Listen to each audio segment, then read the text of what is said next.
vengeful sharks, and bad Jamaican accents. This time it's personal. We saw Jaws 4, The Revenge, so you know what that means. Now it's time for How Did This Get Made? We're gonna have a good time, celebrate some failure, not just be a hater, cause you know you wonder, how did this get made? Let's wallow in the mediocrity of subpar art. Perhaps we'll find the answer to the question, how did this get made? Hello, people of Earth, and welcome to How Did This Get Made? I am joined, as always, by June Diane Raphael and Jason Mantzoukas. How are you both? Good. How are you, Paul? Pretty terrific. We have a special guest today, Jake Fogelnest. Welcome. Hi. Hello. Well, man, oh man, Jaws 4. This is a highly recommended movie that I've been really postponing because I was like, it can't be that good. I thought it was amazing, and the fact that it's a major motion picture. Like, this was on the level of Birdemic to me. Like, this is... in terms of how bad it is? Yeah. Oh, but it is a major, studio release. Yes. Yeah. Well, I know what you're saying, too, because there's so many scenes that are ADR'd so poorly. Yeah. It feels like so much of the action that's taking place outside, which is most of the movie, is ADR'd. Like, there's just production value things that are shocking. Have they ever thought maybe it's a bad idea to make a movie on the ocean? I understand. Like, they made the first Jaws, and that was that turned out well, but it was a disaster. It was a disaster. The second one, I think it didn't go much better. The third one's in 3D, and that fixes everyone. Sure. And you would figure by this time they would either have figured out, all right, this is how you make a big shark movie, but absolutely not. In fact, I think the answer was, you know what? We still don't get this, but we've got Michael Caine. But great news, we've secured Michael Caine to play the rakish island pilot in the Bahamas. Guys, great news. Do you have the whole cast back? No. We have one person from the first movie who's really on the side. We got Roy Schneider's wife to come out of acting retirement. Wow, Did she really? Yes, she was self-imposed acting retirement. She also was By married... the way, she had the right idea. Apparently, the reason why she was cast in the first Jaws, and this is, maybe potentially hearsay, was that she was married to the head of the studio at the time. And so Fascinating. That's why she might have been cast. Possibly. We're not saying That that's doesn't true. really Not saying that happen, She was though. married to Gary Universal. Gary Universal. Sid Shulman or Sid... Sid Sheinberg. Yes, that's who she was married to. And By the way, why do I just know so easily the head of Universal Studios in the 70s? she really does not have many roles to her name. No. Wait, what? She was hysterical lady in Car Wash. Obviously She's remember actually that. very good in that. Do you really? I think I do know. Is she Miss Beverly Hills in Car Wash, like the hysterical woman who's got the son that's puking? It just says hysterical I woman. think it is, yeah. I like that you also have Total Recall for Car Wash. I love Car Wash. That is a great movie. That is an underrated classic. I went and saw it in the theater not that long ago at midnight. No, Car Wash is awesome. You've got George Carlin's in it. Professor Irwin Corey. Of course. And we're talking PIC is in this movie? It's a PIC. Oh, it's a PIC all right. picture. And yeah, Richard Pryor has with the Pointer Sisters. Richard Pryor and the Pointer Sisters together. I am in. I'm going to watch Car Because Wash. America needed that to happen. Well, basically, they were like, we got Lorraine Gary, so let's bring it back. Let's get this shark back in the water. Grandma versus the shark. We need one more element, though. Yeah. We need one more element. What is Can it? we get Mario Van Peebles? Oh, we're going to try. We're going to try to get Mario. Look, we're trying to put together... Can we get any Van Peebles? Can we get a Van Peebles? Can we get... I think it started with... Do you guys think we could get Melvin Van Peebles? No. Great news, though. He's got a son. Get him in here and let him not read the script. Apparently, Mario Van Peebles in this movie improvised his entire role. Really? Yes. Wow. Yeah. So- Can't tell. Can't tell at all. They're in the Bahamas and he's speaking in a Jamaican accent. Yes. I had a huge problem. Yes. Possibly he's just a Jamaican guy hanging out in the Bahamas, but I was like, no, he thinks this is how they talk here. There's more authenticity in those Red Stripe beer commercials with the Red Stripe reggae band. The movie starts in Amity, like the first movie. Oh, can I ask a question? Yeah. I'm sorry. I have a question just because I don't know and maybe you guys do. So the Helen, the woman Yes. who's the Roy Scheider's wife from the first movie, Yes. is she's not in 2 and 3? She is in 2.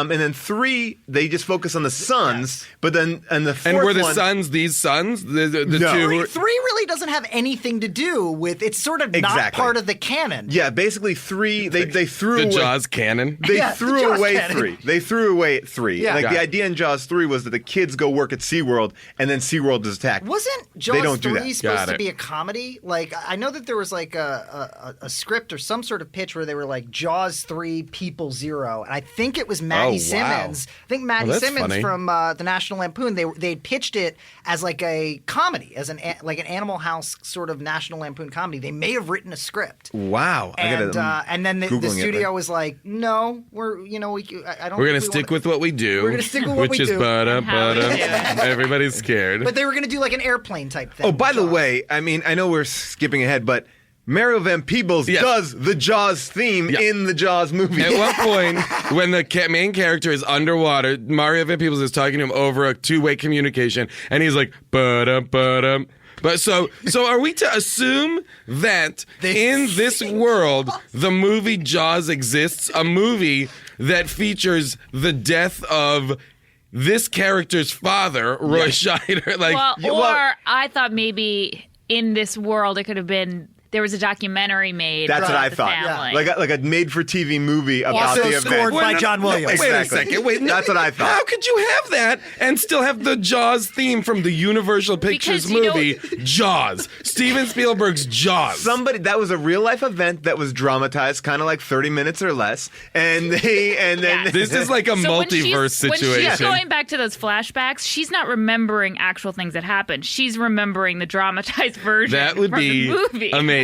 When she goes back into, I mean, now we're jumping way ahead. Yeah. She, the Helen, the main woman, has a series of flashbacks. Oh, yes. At the end of the movie. Well, and during the none movie, of so- which she was present for. No, and- she and- flashes back to scenes she could not know what they But were. that's Yes. why I'm saying Yeah. there must have been a documentary made about her life, and which was turned into a movie. She Yeah, does but she a wasn't- movie she wasn't- starring her actual family? What are you talking about? The way the flashbacks work, it's not dissimilar to that old HBO show Dream On.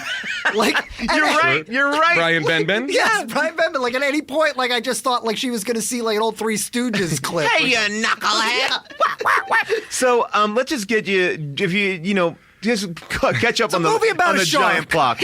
Basically, Ellen Brody still lives in Amity, and her husband, Roy Scheider, apparently died from the fear of sharks. So he had the anxiety that he had that another shark attack would come has given him a heart attack. Which, by the way, is such a kick in the nuts to the triumphant ending of Jaws, where Roy Scheider Yeah. triumphs over his Right. fear of the water, Yes. which is what that whole movie is. Roy Scheider is afraid of the water, Yes. right? He doesn't want to go in. He's afraid. Blah blah blah blah blah. And so the movie ends with him alone. He is the lone survivor. He has this major triumph, and then this movie is like, yeah, but he was a big scared pussy for the rest of his life, and he died of fear. Well, I want to I just, I just prefer want to he set was it. eaten by a shark. I do. Well, you thought you kept on saying that he was eaten by a shark. I want to just even say, if we want to put Jaws 2 in canon, Roy Schneider's in that movie too. And He is? Yes. Contractually, he was forced to do it, and he Really? really hated it. But he also defeats another shark in that, and he At that comes point, back. you're Yeah. not scared of sharks. Yeah, exactly. So he's had 2 great bouts with a shark, and then a couple of years later, he's like, "Oh, the fear," and he has a heart Well, attack. I mean, mental illness is a real thing. It It is is. a real thing. It is very true. Let's not- the rest let's of not this make light show of it. is Yeah, going to be let's not make dedicated light to talking Very about mental illness and how open very and real it is. honest discussion. So basically, they're living in this town. Ellen Brody, the wife of Roy Schneider, has a son who's there, who's now the Deputy. Deputy sheriff or whatever, yeah. And he gets called one night to go out to the middle of the bay to clear a log that's bothering a buoy. Yeah. And He's by the also way, 11 years old. Right. Yeah. and it's the one thing I did like in the beginning of this movie was it's Christmas. I love that. Yeah. So it's I love winter. that too, yeah. So I was like, oh, they're going to do So a Jaws interesting. movie in winter. And How's by that going to Christmas work? time. By the way, I like any Christmas movie. I mean, like, Die Hard, Lethal Weapon. It's like, yeah, they like Santa action. Claus. Santa Claus, the movie. No, but I mean, like, I always think that's a good backdrop for like an action movie or something, Right. And they don't really pay off on Christmas at all. No. Although I was obsessed with the pageant they were getting ready for, the Town Square Yes. Christmas Festival. I just my God. I don't understand the job requirements of the deputy of Amity that he has to get in boats all the time and like take care of buoys out there. That's not really police work. But anyway, he goes out to fish out this buoy, and at which I point just have to ask, why is it a Baba Booey? Nailed it. Nailed it. Yeah! It's a bobbing buoy. It's a bobbing buoy. It's Yeah. a fa-fa-fooey. And so he goes to fish it out, and Jaws, I'm gonna call him the Jaws, is hanging out there waiting for him. Yeah. Yep. And the minute he leans a little bit overboard, the worst directed action sequence of That's all anything like That is the time. thing about this is like I looked up like the director, Yeah. and he's not really an action film director. No. How did he get this job? It was like they combined 4 different shots, very disparate shots that Yeah. don't really connect. You're like, what happened? Then all of a sudden he's missing an arm. It's like, Yeah. oh, my arm! Yeah, it's ridiculous. It's Yeah. truly. You never see the impact of it. There's no connection between did they any not of those get shots. the shot? Like, they clearly They did- must have. Well, they because they every just don't know. I felt like shot construction in all of the action sequences made no sense. Yeah. Yeah. And it's like that's why you're like, is this a real movie? Because it looks so cheap. It's like, I mean, by the way, the shark in this movie very rarely attacks underwater. Yeah, He's jumping He's out. always out of the water. Sometimes out of the water and still, just Yeah. for a couple of beats. Yeah. If you go Fully on out of the water. If you go on the Universal Studios tour, Yes. and you go on the tram past the Jaws shark Yeah. that jumps out of the water, that is more realistic I said than that- the shark that's in the movie. I have more respect for that terrible ride and attraction at Universal That is Studios scarier. now. I'm like, that is scarier than this movie. the thing that we're forgetting is as his arm is eaten off, right? Yes. There is instantaneously an amount of blood in the water Yeah. that is preposterous. Yes. Like it is as if an entire human body's worth of blood has fallen out of his arm Like, if instantly. they cut him open and just hung him out there. Like, He then falls into the boat, looks at his arm, and starts going, "No!" What? Okay, I'm his acting obsessed with performance. that scene. His I'm performance obsessed is with it. as if to say, "Wait, what's going on?" Well, when he first falls into frame, he actually has a reaction that's like, "Oh, Yeah. I made Yeah, it. I'm okay. I'm okay." that was a close That was one. really close. I just came face to face with a shark. Yeah. And he sort of looks to the side and realizes Yeah. It's like, that his arm is completely gone. He has that shocked Scooby-Doo moment of, And zoinks? by completely gone, you mean pulled out of the Yes. sleeve of his jacket It looks and tucked like- behind yeah, his It arm. looks his like back. a bad Halloween costume. Like, oh, I don't have an arm. It's like Yeah. what your grandparents would be like, oh, I'm missing. Yeah. Yeah. It looks like his arm is tucked behind his back. He's screaming in pain. And then he decides, Does the script literally say, ow, my arm? Like, is that actual dialogue that somebody wrote well, down? if he did, he delivered it with apalm. And then he goes, oh, my arm's missing. Let me go stick my head to see what that was. Sticks his head over the boat, and then Yeah. the shark just eats. From what it looks like, he eats a side of the boat. So Yeah. he's a part Well, of that it's amazing too because the way he falls into frame, he must not have felt that arm get eaten off at all. Like there must have been no Guys, he's probably in shock. sensation. You know what? He's probably, probably in in shock. in shock. He's probably in shock. He's probably just as confused because he didn't understand the shot construction either. He's like, what just happened? oh. I guess that's what the prop guy was doing. It is like, it's more clearly constructed when the plant in Little Shop of Horrors eats people. That is a correct. very That clear is thing. true. You know, you see like, oh, I'm going to go check out this weird Yes. plant. Chomp, chomp. He's also screaming in pain. And screaming. And the but reason why no one can hear him is because is because there's Christmas carolers on the shore. yeah, And they've needed a lot of work to get that song together. By the way, there's maybe 10 Christmas carolers, but they are Children. so loud. It is intercut, so it's like, my arm. By the way, guys, really good singing. yeah, we really nailed it. They're all singing different songs. You're welcome, listeners. which all sets up the most insane premise of all time. Because when the mom finds out that her son was killed by a shark, she goes, it's revenge. Yep. The shark was waiting for him, which makes no sense because they fucking killed the shark. But it gives us the tagline, this time it's personal. But wait a second. Listen to this, though, because this truly blew my mind when it happened. I was like, so wait a minute. Does that mean the shark put the log on the buoy to lure Yes. him out? Yes. That's when I was like, this movie is unbelievable. Not only that, but the shark also knew that the Coast Guard was busy that Yes, night. yes. yes. They had a lot of work going on. So I don't know He probably distracted the Coast Guard, and then he put the log in the buoy, and then he's like, this fucker, he's going to come out here, and guess what? This I'm shark going is to chomp, smart. chomp, chomp on his arm. It's manipulative. It's smart. It's a sociopath. This shark is so smart that, I mean, not to jump ahead, How but smart is it? that when they decide to travel, he finds out about their travel plans and is able to meet them in the Bahamas. Yep. He doesn't even. He goes. true. He goes from Amity, which is kind of like New Martha's England. Vineyard, Yeah. to the Bahamas quicker than you even yes. than an airplane can get. Oh, there. yeah. Within a day's. But within no a one day's is time. talking about it. Like, this shark is like bugged their house. But back to the house, because again, it's revenge, but no one ever goes to the mom. What the fuck are you talking about? He killed those two sharks. No one explains, like, because I guess in my mind she's like, well, maybe the Jaws shark from the first movie told his babies that, like, this guy was after him. Like, I mean, there's no communication. That's true. The Jaws ends with a dead shark. Yes. So Jaws 2 ends with a dead shark. And there was no thought of Jaws 2 being a shark that was, like, related to the first one. maybe it's sort of solidarity between all sharks. Yeah, maybe it's like sharks talk to each Interesting. other. maybe Yeah. it's like Carl Jung's The Collective Unconscious for sharks. So like the Brody family has imprinted on the first Jaws and has now thus become part of the Great White Shark Collective Unconscious, and they know we got to get rid of those fuckers because they're coming for us.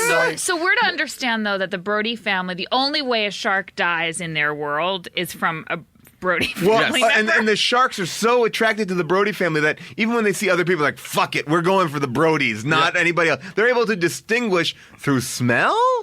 I guess. they can smell their blood. Well, now, I love guess the they can smell their resign. bloodline. I guess they can smell their blood. I guess that's it. It's the only logical conclusion. I do want- guess I'm over. I can't. I do want to just play this because I think it's important to just kind of. These are questions, obviously, about how this makes sense. This is from YouTube. This clip was the original voiceover narration that started the movie, and I think that this is the director just going, I don't fucking know. And this is they took it out, but this is the original way the movie was supposed to start. This is true. Here we go.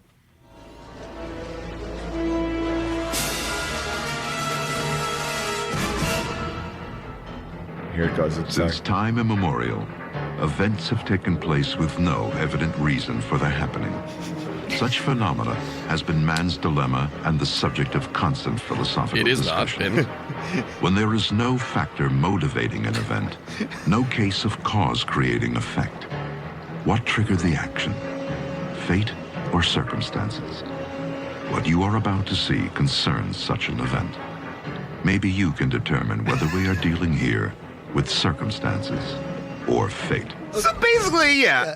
Okay, first of all, it's essentially the same introduction to Magnolia. These strange things happen all the time. P.T. Anderson steals. Yeah, so it's literally like we How can't. dare you, Paul Thomas Anderson? How dare you? Okay, so We're I guess on that, to you. But I guess now I'm understanding that is that was supposed to be the question for us. The question is was basically it- none of this shit makes here- sense. We don't know. It's up to You figure it out, guys. Sometimes Here's Jaws. sometimes circumstances make absolutely no sense, like the movie you're about to see. Here are a couple of options of what might be going on. I don't have an answer for you. If you can connect decide. the dots here, get back to us. Could you imagine a studio executive watching that movie going, what the fuck are you? That's how you're starting your Yeah. movie? Like, you're just basically going, I don't know. Random occurrences, a series of unrelated people, a shark, a lightning storm, boats. Who knows what's going to happen? It's essentially free association. Yeah, it might as well be. How did this get made? How did this could be. This is the little kid in this movie who's really rambunctious. Thea. This is her coming into. They just found out that her uncle is dead, and here you go. Uncle Sean is dead, you know. Will he ever come back? We'll talk about that some more later. Would you like something to eat? I had a hamburger on the plane. Oh, we can do better than that. How would you like a funny bone sandwich? What? How was the airplane ride? Good. The lady gave me 2 lollipops. Boom, done. Out of it. She was sad for a moment. The lollipops and sandwich knocked her out. And by the way, that's all ADR'd. You never see that kid. Yeah, that scene was all like someone's like, yeah, we need to add in more about this. So kid. that means that they had extra time to figure out exactly what the dialogue should be. Yeah. They had some time. We got to talk about crafted. what she had on the airplane. She had a hamburger. She doesn't need a funny bones. What the fuck is a funny bone Right? sandwich? I'm assuming that was like they do it tickling the girl or something like that. Oh, okay. But she did respond by she had a hamburger. So. Well, it is crazy the way grief is dealt with in this movie because the son dies, I guess, right before Christmas time. Yes. Yeah, like Which is the worst time for your son to die. Of course, Yeah. it's terrible. And then they celebrate Christmas in the Bahamas. They Right, 'cause celebrate Christmas in the Bahamas by New Year's, which is, we all know, very close to Christmas. It's son's about a week later. It's about a week later. And Michael Caine's on the beach with Grandma telling her that it's about time she move on. Yeah. Her son has been dead for 1 week. Oh, and he was 1 week. eaten by a shark. And by the way, there's a history of that happening. Yes. Yeah. So, And it's about time to move on. And by the way, like the big plan in this movie is she's really afraid of water, doesn't want to go get water, and her other son who comes back to visit for Christmas is like, you know what? Let's go down to the Bahamas. And let's take you to another more water island. maybe go somewhere landlocked. Yeah. You know what we should do? We are in the middle of winter in New England where almost nobody's going to be on the water, right? Yes. So let's stay here. No. You know what we should do? Let's go to the sunny Bahamas where I work as an oceanographer. I live at the end of a dock where my daughter swings out over the ocean. My wife makes steel art of sharks. And let's just go someplace where there's tons more water and the sharks are definitely going to be And there. it's And I should tell you, water. my brother-in-law is dating a shark. Yeah. This movie is insane. It's insane. Oh, my because God. also we haven't even talked about the fact that Mrs. Brody has what Spider-Man has is a spidey sense. She has a shark sense. Oh, yeah. So when the shark is close by, she's like, ugh, and she starts to have flashes of the shark. And then again, to add to her bipolarness, she's like, oh, shark is nearby. And then she's like, oh, I'm going to go start dancing. Yes. Just start dancing again. Like she's at a little party with Michael Caine. By the way, Dancing to a wonderful song by the Jets, which I had not heard in forever, just to date this movie, is that song that goes, you've got it all over him, head over. It's like, who remembers that song? It was upsetting to hear that again. we've had a There's lot of... a really upsetting line where she says to her oldest son, first she apologizes about thinking... Ooh, I have this on tape if you want to hear it. Okay. Can we play the mom clip? I believe that's clip 3. I've been a pain in the ass, and I'm sorry. I'm not going to bother you anymore about your work. You're not a pain in the Come ass. on, let me finish. I mean, I've been rehearsing this all day. Hey. Your brother's death almost killed me. I don't know. I'll never get over Okay, it. wait, we gotta stop it for a second. Okay, the brother died. It's New Year's Eve. It's 2 weeks later. 2 weeks ago. Suddenly, Suddenly, barely at the 2 prime weeks, of his right? life, he's dead. She delivers that line like it's a joke almost. Yeah. Like, so your brother's death almost killed me. But it's such a throwaway. It's so insane. Yeah. And this is, by the way, this is how she's been rehearsing it. Yes. She's been rehearsing it all day to Your deliver brother's it. death almost killed me. deliver it Your with- brother's death almost. Your brother's death almost killed me. No, that's too emotional. I need to throw it away more. I need to Your just. brother- Your brother's Death almost almost killed me. Anyway, I'm sorry to be a pain in the ass. I'm going to leave you alone. I'm in love with this new guy, and we're having a great time in the Bahamas. By the way, Hoagie, don't really understand what Hoagie does. Hoagie is Michael Caine's character. Yes. Oh, yeah. We haven't even talked. So you meet Hoagie, who has one of the creepiest introductions of all time. Because, like, the little girl, and they're flying down there, and the little girl is like, I would like to fly the plane. And he says something like, I wrote it down, like, get on my lap or I sometimes let interesting people sit on my lap, and then he took that girl. I don't know. I thought that was creepy. And then he says, "Hello, I'm Michael Caine." Michael Caine missed out on receiving an Academy Award for Hannah and her sisters for the reshoot of the ending, which still makes no sense. Yeah, the reshoot of the ending, because you sent the original ending. Yes, the original ending is online. We'll post it up on the website. Just as incomprehensible as the ending of this film. It's for some reason, I imagine this is a big studio movie. Yeah, this is the ending of the movie. They shot a lot of footage. $20 million movie back in 1989. That's a big, long time. It's like $100 million movie now. Yeah. And in 10 years, it's like a $400 million movie. And in 30 years, it's like an 8 Google million.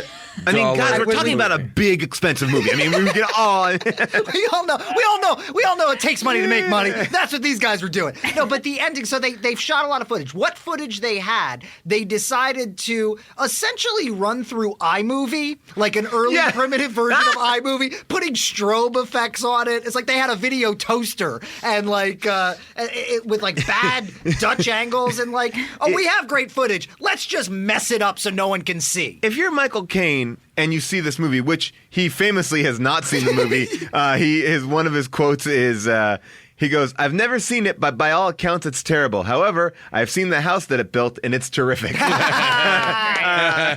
But if you were to see that movie, you're like, I missed getting an Academy Award for this ending that makes no sense. Holy shit, it makes no sense. This ending is wild. And they could have cut the ending. They could have cut the ending they used in this movie with all the same footage from the original ending. It's not that different. It's really not. It's basically instead of the shark getting shot, a boat goes into the shark. Well, but isn't the same thing in the ending this time?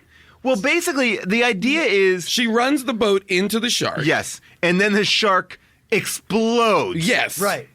Not explodes, but explodes. It explodes. For no good reason. No good reason. I guess I went online and I read about it. Yeah. Apparently, Mario Van Peebles was shooting electrical impulse bomb in his belly. Well, I thought that was just messing with his mind. That's what I thought too. Because Michael, the character Michael, keeps pushing the flat. It's all built on flashlights, by the way, guys. It's Mario Van Peebles is like a MacGyver precursor who's like, wait, I can build a bomb out of a flashlight or whatever. They have a strobe light. They have a strobe light, and it's bothering the shark. It's irritating. It's not. And the shark, meanwhile, shark does what every underwater animal does when it's in pain. It pokes its head out of the water and screams out in pain. Yes, roars. Roar!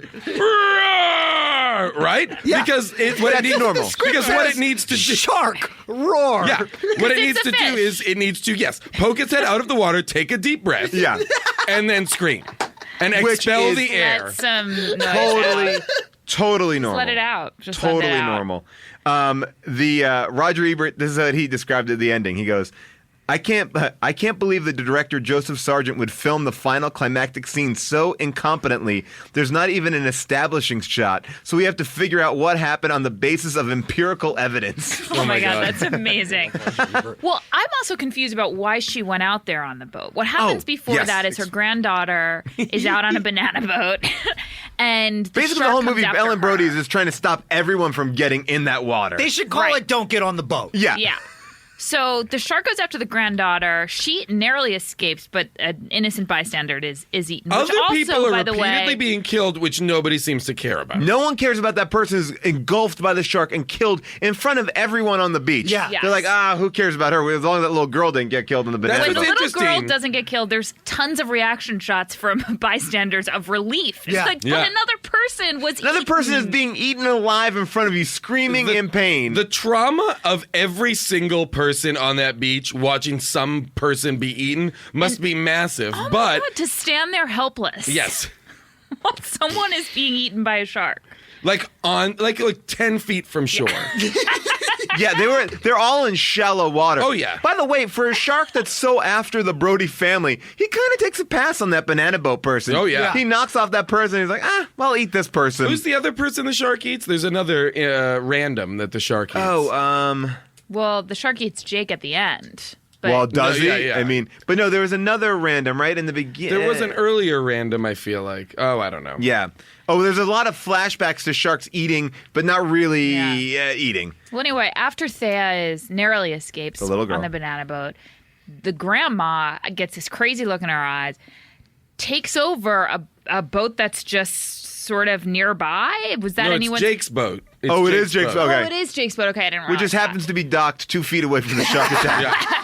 Okay, fine. So she takes that boat and goes out into the water. But my question is, what was her plan? Well, does to she sacrifice have, herself? Does she to I the think shark? so. know how to drive a boat? Well, that's what I thought, Okay. too. Like, does she have previous boating experience? Like, I get it. It's a family business, but I mean, I'm assuming so. Okay. I would kind of buy that part of it. Although it's a large sailboat. large- It's not like a. ship. It's not Not a like a speedboat. skiff. it's not a speedboat. No, and- it's a big vessel. It's a Yeah. big vessel. And it seems like she's going out there. I mean, I guess to be like, okay, motherfucker. Yeah, bring it on. Let's Yeah. bring it on because you really want me. You're Yeah. attacking my family, so you want me. But that's my question. What is Why she does basing the that on? shark really want her? Because it remembers Roy Scheider. But and it's like, she you killed actually, my in terms father, of- or you killed my But here's the father's thing. shark. In terms of bloodline, if the sharks can smell the bloodline, she actually has no connection to Roy Scheider. Okay, this is what I think you have to think of it as, very simply. I think the Jaws series might as well be the Jaws family and the Brody Brodies fam. as the Hatfields and McCoys. Ooh, I like that. Every generation, Capulets and Montague. every I gotcha. generation continues the blood feud. But I would Gotcha. argue, though, that the Jaws family doesn't really go tit for tat because they killed her son, and they're like, no, we want to kill your we wanna whole That's family. eradicate you. That's why it's confusing that she goes to sacrifice herself. Well, she's not Because I don't why think she's would- sacrificing herself. I think she's like, all right, motherfucker, let's do this. Really? I think so she's like, you want to There's go? Let's go. Well, yeah, that's what I think. Shot of I her think, on the boat I where it think really when the looks like shark she's- is coming at Yeah, her, I agree. she stands at the edge of the boat and is like, "Come on!" Take me. Like Yeah. I Take feel her- like it's like she's going to like let Jaws get her. oh. That's what I felt. little on suicide behalf mission. of the younger generation. Yeah, that's what it felt like. Now, meanwhile, You couldn't find your ass with both hands. That's not fair, man. You go away, you leave me high and dry, do all the work by myself. You come back acting like a zombie. It's Christmas Eve. We're working overtime because of you. Hey!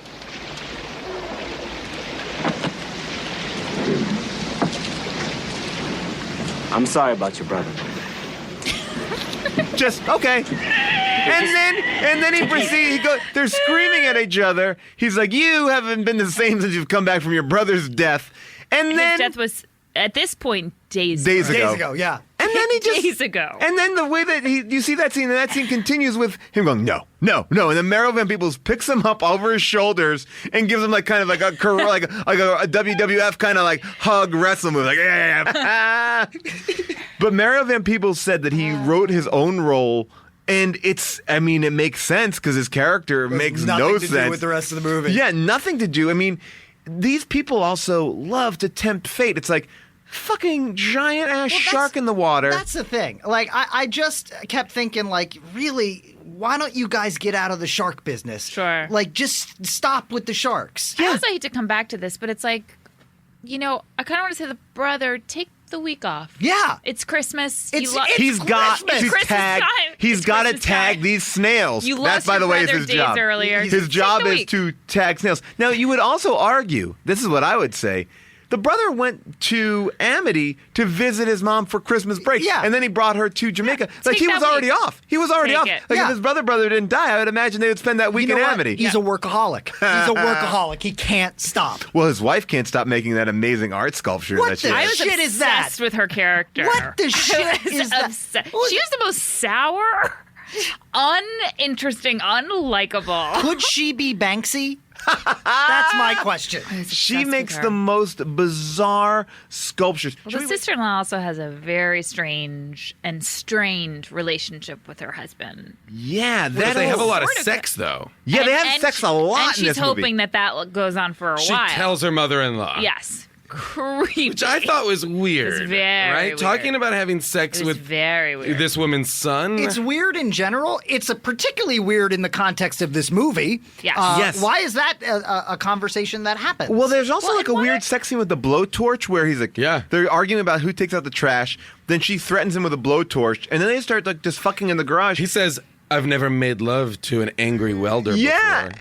And then they just make love and By the way, who end. has? It's a fantasy for a lot of people. I have been. I mean, my entire That's on your online. bucket list. That's like my entire online dating profile is just looking for an angry welder. You'd be surprised. I get a lot of emails from very happy welders, and I'm like, No. not interested. Not interested. Yeah. By the way, though, You need the girl from Flashdance. That's who you need. Yep. what is up with that with the mom and the sculpture? Because they go, "Oh yeah, this is so and so sculpture," and the mom looks at it and stares at it like It looks like a shark. It looks like a shark paw. And there's actually a shot of her in the shark's mouth. Yeah. I thought that was like One of the most artistic shots of the movie. What it is it's cinema at work.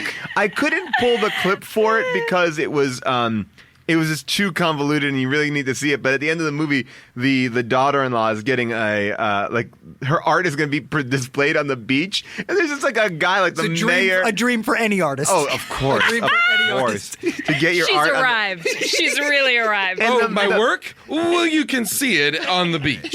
I remember, seeing pictures in art form of Warhol and Basquiat's very famous show. Oh, yes. Their On beach the show. beach, Yeah. So we understand, though, that the grandmother has not had sex with anyone Since Roy Schneider died. That's a long Well, we don't time. know though. I mean, Jaws 2 came out in '79, so I would say she's about. It's been about 10 years. Yeah, about 10 years. About 10 years. 10 years, give or take. Wow. I mean, Hey, I've done that. No big deal. Because that's the thing is she and her daughter-in-law are having a sex talk because Michael Caine kissed her.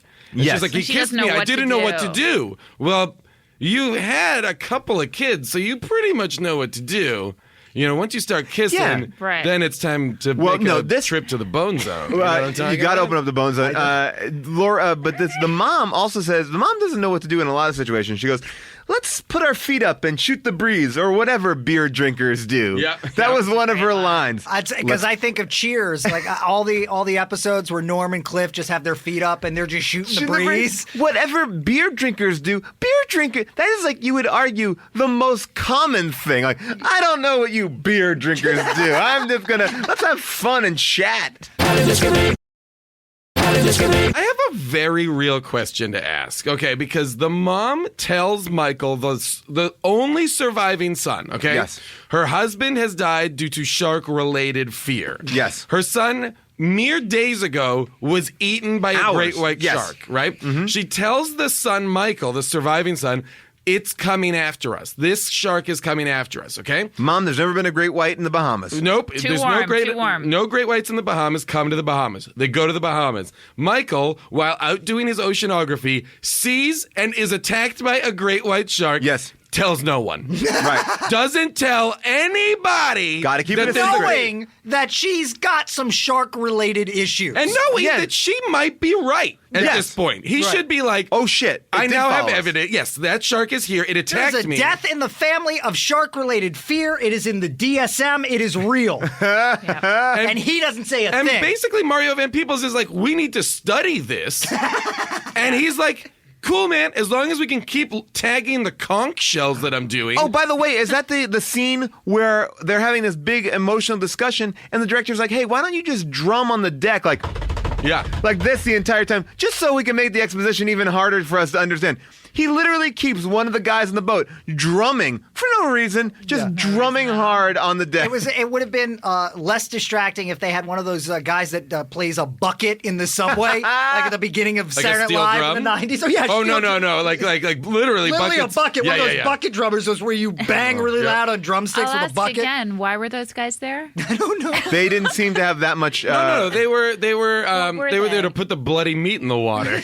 Oh, that's yeah. true. They were did the- do they were the that. chum They did do throwers. that. By the way, I did like The chum throwers, I saw them with the Mighty Mighty Boss Tones. Oh, they were so good. fantastic. Really good. And They're Dropkick really- Murphys? Yeah. Oh, such a good really bill. They have a really good dancer. Such dancer. a good bill. So the other thing about this movie too is that every human in this movie is like that gum or like those like fruit things, like gushers. Because whenever they do Yes. get bitten into, it's like blood does explode all over the place. everywhere. I got a good deal on squibs. We're solid on squibs this entire production. They spent all their money on squibs. Yeah. And it's just, I mean, like, that's the thing. Anything that happens to anyone, like the woman who gets eaten off of the banana boat, there is, this is amazing. She gets pulled off of the back of the banana boat into the water, right? There is an absurd amount of blood. And then they have a shot of the banana boat getting away. And everybody that's still on it, Thea, another little girl, and another adult, are covered in blood. Are like, they're like Carrie at the end of the prom. It is insane. Disgusting. That is to say, like, we are just human bags of blood, like water balloons ready of blood. to just explode. Yeah. The one thing, if you could say this director added anything to the art of cinema, Which you can't. is the art of the silent scream. Yes. There are so many, no sound, just slow motion, silent, I can't do it for you because you wouldn't be able to see or hear it. It's not an inherently visual medium. Yes, but it's a slow motion, silent scream that is amazing. And they really are lengthening out those scenes. The director of this movie did the director of this movie do The Taking of the Pelham 1, 2, 3? I'm gonna take his name is Joseph Sargent. I think I don't know why I have that in my head. Because that's a great movie. Yeah, it's one of the best. No, Taking of the Pelham 1, 2, 3. You're talking about the remake, right? No. No, the remake, because that's great. The original's whatever, but the remake. You know what? You might. Yes, he did. He did direct it. Okay, so here's what's fascinating. I don't want to because that's also Robert Shaw. Robert Shaw also in The Taking of the Pelham 1, 2, 3. If you've never seen The Taking of the Pelham 1, 2, 3, I don't want to spoil it. I would just say it does have perhaps the greatest ending of any movie ever. It's just got this great moment at the end, and this movie has the worst ending of any movie ever. And it's reshot. It was reshot to make it better. How did this guy? What are you? That is mind-boggling. And that is a slow, patient, quiet movie. That is an amazing movie. Great it's movie. Great. This movie, on the other hand, was nominated for Worst Actor, being the shark. How many Razzies? Actor, actress, screenplay, director, special effects, and picture. Those are all nominations. The shark won best worst Did the actor. shark show up to collect his Razzie? I think it's fun when they do the Razzie Awards and people have a sense of humor about it and they go and they go, I know. Sandra Bullock. When Sandy did that, I call her Sandy. Yeah, of course. When Sandy did that, and she's like, she has asked you not to. You know what? Though? We're fine. It's fine. It is not fine. I want to reveal two things here. We have the number one Jaws fan, self-proclaimed, Jonathan Koval, emailed me this week with some facts that he thought might be interesting, and I want to tell them to you. Okay. The novelization of Jaws 4 suggests the shark may be acting under the influence of a vengeful voodoo priest who had a feud with the Bordy family, and the shark's apparent revenge has magical implications. Therefore, the witch doctor is the revenge, and the shark is his tool. This also explains the strange psychic connection Ellen and the shark have, and the Michael Bordy line, "Come on, sharks don't commit murder. Tell me you don't believe in that voodoo." No one can confirm if this subplot was ever filmed or not. Would have loved to have seen that on the screen. Just to giggle my balls off at it. I would have loved the element that the brother maybe pissed off a voodoo priest. That would have worked. You know what else I love? You know what else I would kind of love? Is that at some point somebody was like, oh, well, we have this whole voodoo storyline, and somebody was like, you know what? That's not believable in this movie. Let's just make them just go out. That might be just too much. So let's just go with what we're going to go with, which is nothing makes sense. Here's another... Well, I'll put a voiceover on it. Yeah. We'll fix it with a voiceover. But you know what? That voiceover is bad. Let's take it out. In the early drafts of the novelization, Hoagie is the island's drug runner. Hence the mystery surrounding his occupation. Why the hell can he afford another plane at the end? And Michael's line... What do you do when you're not flying people? To which Hoagie replies, I deliver laundry. Yeah. That's true, too, because Michael also asks Jack, Mario Van Peebles' character, when they find, this is crazy, they find the shark, right? This is presumably the shark that ate Michael's brother. It is a shark that has already attacked Michael and Jack on the boat. They find it and are following it. They're tracking the shark, right? They're literally following a murderous shark, and Michael is instead being like, hey, Jack, well, what do you know about Hoagie? How does he make his money? He's after my mom. I don't know. I mean, a lot of people are running drugs down here. Like, they're having a conversation about Hoagie, and there is like, that's the shark that killed your brother, bro. Yep. I mean, I don't know. Maybe this film could have benefited from a cocaine-based subplot and a good Glenn Fry song. Both those things work really well for this movie. Voodoos and cocaine. Did anyone understand what happened, what the action was when the plane flew down to get the shark away from... Oh, you mean when Michael Caine landed a non-seaplane on the sea? Yeah. And it didn't break up. It didn't break up at all. He's like Sully Sullenberger over here. He did just fine. It did just a propeller plane too, so it definitely... Previous to landing the plane on the ocean, they're flying around, and Michael goes, "Can't this thing go any faster?" And I'm like, "It's a fucking plane, bro. You're going pretty fast. Unless you can jump into an F-16, like you're gonna be going pretty at a pretty good rate." But did the plane clip the shark? Nope. No. What happened? They're just trying to get close to the mom. Yeah, I mean, but you thought they were trying to scare away the shark. They were just trying to like land so that they could get to the boat to save the mom. I see. Okay. And basically, gosh. Obviously, we did not like this movie, but there are some people that have another opinion. It is time for our second opinion. These are reviews culled from Amazon. I only have two. One is pretty amazing, but this one's written by Jeremy Fluck. And he says, "This is one of my favorite movies ever. Even more than the original Jaws." Many people Classic Fluck. Classic. To many people who have really no idea the true meaning of movies, which is to just entertain and give us an escape from reality, they criticize movies like this for not being perfectly made. Well, haven't people noticed society isn't really perfect and a little cheesy too? So true. My praise for the makers of this movie, an underrated, touching movie. Wow. You know what? Based on that, you should stop doing this podcast. I know, that's it. What the fluck? Here is my favorite review of all time, though. This is from Kenneth Rapp. So bear with me for a second, because it's a little lengthy. "Jaws the Revenge is a complex story of a great white struggling with its sexuality, being oppressed in his hometown." I feel like this review is less about Jaws the Revenge and more about this guy. I'm going to need you. Wait, no, I'm hearing him. I'm going to need you to start this over. "Jaws the Revenge is a complex story of a great white struggling with its sexuality, being oppressed in his hometown of Amity. The shark decides to go on vacation to the Bahamas. To me, I always thought he should have gone to Fire Island, but what do I know? There he meets an attractive dark man played by Mario Van Peebles and falls in love, but to his dismay, Mrs. Bordy shows up and decides that his romance is forbidden and she must put a stop to it. I don't want to ruin the ending, but this poor shark does not get to realize his dream. This is a bit. Yeah, That's it is a bit. It is a bit of being on Project Runway. But it was a great review of what it could have been. I'd love to read the other Amazon reviews that this person has written. So Kenneth Rapp definitely has a different take on it, and I appreciate that. Good job, Rapp. Yeah. Anything that we did not cover? Anything that is worth mentioning? Will there be a Jaws 5? We'll see. Well, see. each one made less and less money. That's the interesting thing about the history of Jaws. The first one, obviously, it changed how movies are made and released. It was like the first blockbuster, yes. And then Jaws 2 made less money, and Jaws 3 made less money, and this made less money. You would figure when they got to Jaws 3, they would have seen the diminishing returns. No, they were trying to get one more out of there. Just try it. And that was it. Then they stopped, I would highly recommend that you do watch this movie. It is.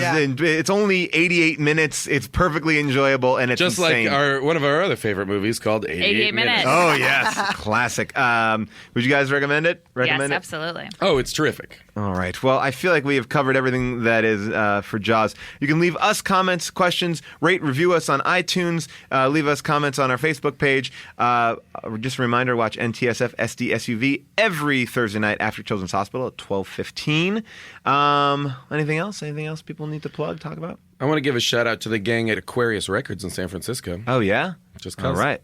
I like that. Because I know they listen. I will also give a shout out to the gang at Aquarius Records in San Francisco. I've never been, but I trust you, and I bet it's great. I like it. I think we should. Yeah, if you guys want to We'll give shout outs now. I'm just giving. I like shout outs. I'm just giving a shout out to Andy at Aquarius just because I know he's listening. Jaws 4, watch it. Thanks so much, everybody. One thing. Do we feel that this time it was personal? Oh, it definitely was personal. It was personal. Oh, yeah. Yeah, I think it was. And a big thanks to everybody here at Earwolf, our engineer, Brett, and also our amazing staff. Buy our t-shirts. How did this get made? They're Biling inspired. They're awesome. I really do like them. Thanks. We'll see you next time. Bye-bye.